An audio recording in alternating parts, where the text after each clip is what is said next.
Shalom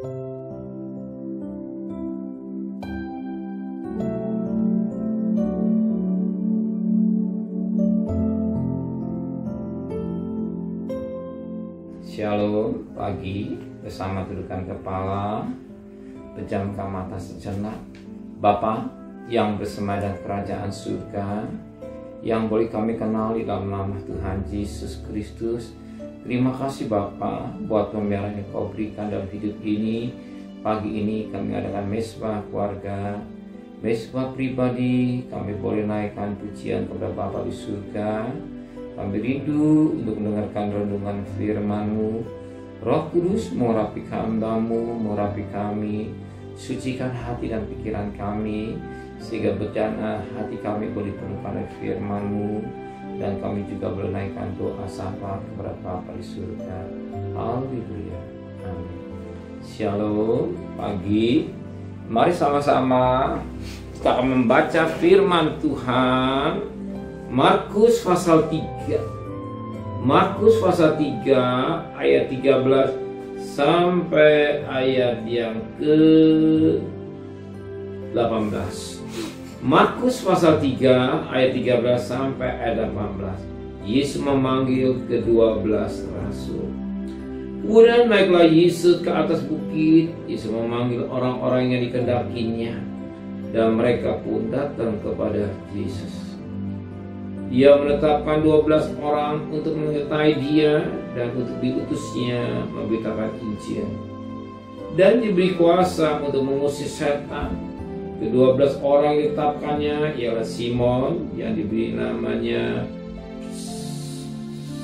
Petrus, Yakobus anak Zebedeus, dan Yohanes saudara Yakobus. Yang keduanya diberinya nama Boanerges, yang berarti anak-anak guru. Selanjutnya Andreas, Filipus, Bartolomeus, Matius, Thomas, Yakobus anak Alfius, Tadeus, Simon orang Zelot, dan Yudas Iskariot yang mengkhianati Yesus. Kita perhatikan firman Tuhan sangat baik untuk diri kita. Jadi Tuhan memanggil sesuai dengan apa yang menjadi kehendak. Sebagaimana ayat 13. Kemudian naiklah Yesus ke atas bukit. Yesus memanggil orang-orang yang dikehendakinya atau dikehendaki Tuhan, dan mereka pun datang kepada Tuhan. Yang dikehendaki Tuhan. Jadi berbahagialah saudara pada pagi hari ini. Saudara jadi murid-murid Tuhan atas kehendak Tuhan. Suatu nilai tambah. Pernahkah saudara perhatikan menteri-menteri dari Presiden Prabowo? Berarti orang-orang yang dikehendaki.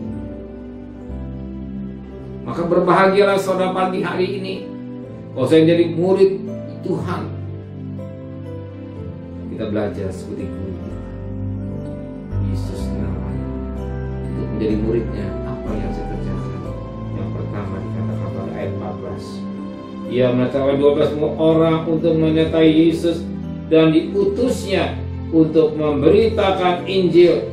Yang kedua, dan diberinya kuasa untuk mengusir setan. Untuk menyertainya, dan dikatakan di firman Tuhan, diutus untuk beritakan kabar kesukaan. Kita dapat tugas-tugas yang Tuhan taruh dalam pundak kita, menyampaikan berita Injil, berita kabar kesukaan, bukan menyampaikan kabar-kabar yang tidak baik, menyakitkan hati orang, tapi berita kabar kesukaan bahwa Yesus ada juru selamat. Tidak ada keselamatan hanya di dalam Yesus. Sebagaimana Rasul berkata, tidak nama yang manusia berselamat selain nama Yesus. Menyampaikan berita tentang keselamatan. Mereka yang belum diselamatkan boleh diselamatkan, boleh menerima Yesus sebagai juru selamat. Tugas kita. Tugas kita. Yang kedua, Tuhan memberi, katakan 15, dan diberi Yesus kepada kuasa untuk memproseskan, kuasa diberikan untuk bukan untuk melakukan hal yang semena-mena. Kita lihat Bapak Presiden Prabowo memberikan kuasa pada Menteri A, B, C, D, bukan untuk korupsi, tapi untuk mendapat kepercayaan untuk tugas-tugas untuk memakmurkan negara Indonesia, bukan merusak atau korupsi itu, tapi untuk memakmurkan. Di keamanan, pertambangan, menteri-menteri yang lain digunakan tugas-tugas yang khusus untuk negara. Dan juga kita diberikan tugas-tugas khusus, bukan khusus untuk kebanggaan, kesombongan kita, tapi mengusir. Kenapa kita mengusir setan? Dengan kuasa itu menjadi Roh Kudus. Kita minta kuasa itu